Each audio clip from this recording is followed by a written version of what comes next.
Assalamualaikum warahmatullahi wabarakatuh. Bapak Ibu yang saya hormati, tidak terasa kita telah sampai pada sesi yang kedua terakhir, yaitu sesi ke-6.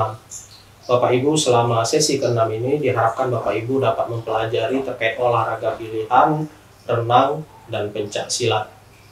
Bapak Ibu, selama mengikuti sesi ke-6 ini diharapkan Bapak Ibu dapat memahami teknik-teknik renang gaya bebas, gaya dada, dan gaya punggung. Sedangkan untuk pencak silat, Bapak Ibu diharapkan dapat memahami peraturan pertandingan dan pembentukan sikap dan pembentukan gerak.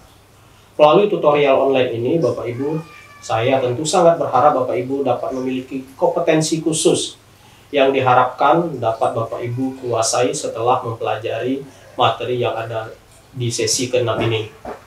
Bapak Ibu yang saya hormati, materi-materi kompetensi khusus itu seperti Bapak Ibu dapat mempraktikkan teknik renang gaya dasar, kemudian Bapak Ibu dapat menjelaskan teknik dasar renang gaya dasar, dan kemudian Bapak Ibu dapat menjelaskan teknik pembentukan sikap dan gerak pencak silat.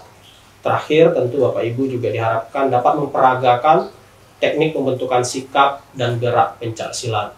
Demikian Bapak Ibu yang dapat saya sampaikan pada sesi yang ke-6 ini. Materi lebih lengkap dapat dipelajari melalui LMS.